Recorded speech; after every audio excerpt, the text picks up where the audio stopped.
Greetings friends. One of my sources is a benevolent alien.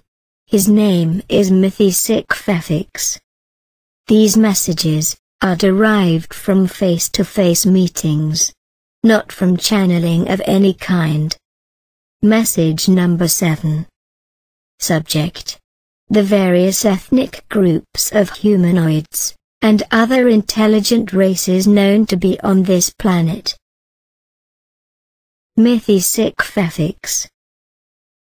A descendant of Atoons, a group who stayed here by their own will on a trial basis.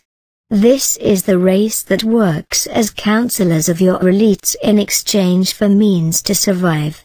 Very intelligent beings with an IQ of over 160, but little practical to build things manually.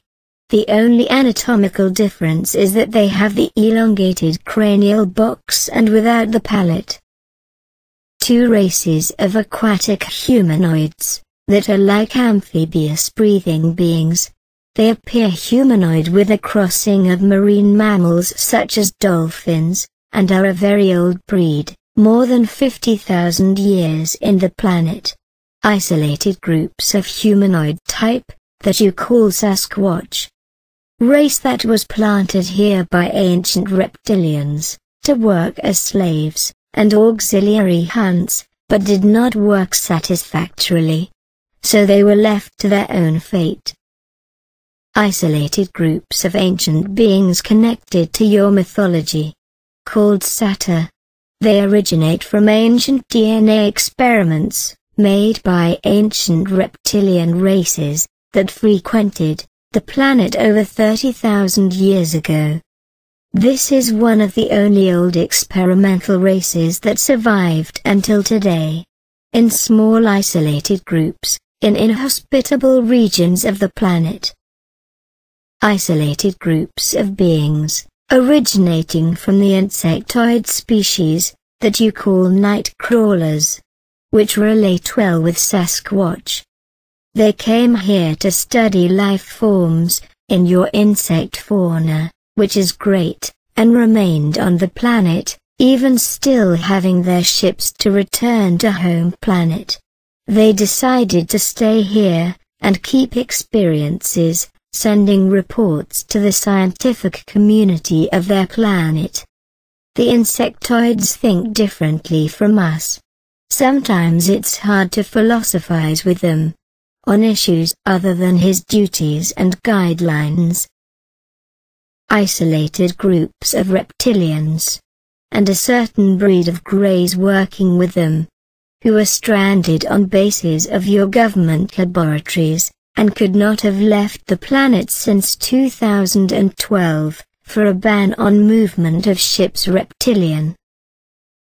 Isolated group of hybrid origin, who lived and survived for thousands of years, in the remote mountains of Tibet.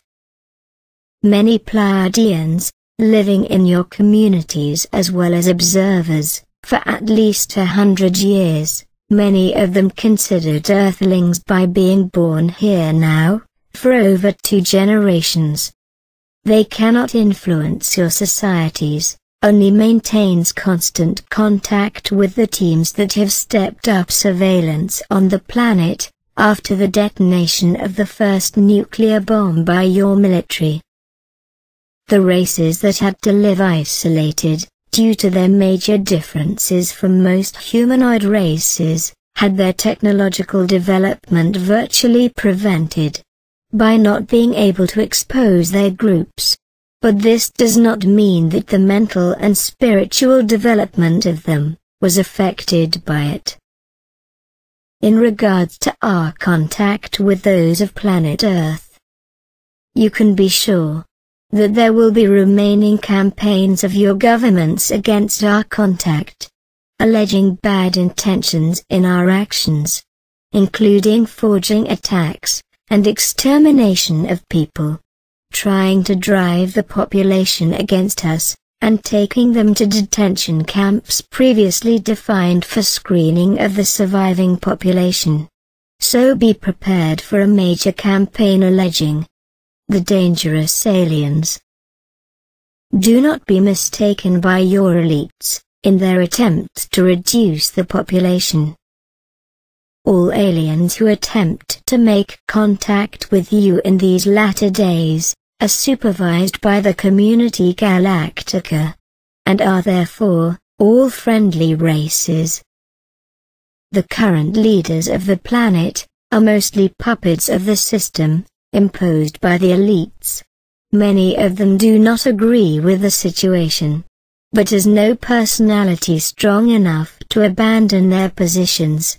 These weak-minded people will certainly be out of the new frequency band of the planet, and will no longer be here the next generation.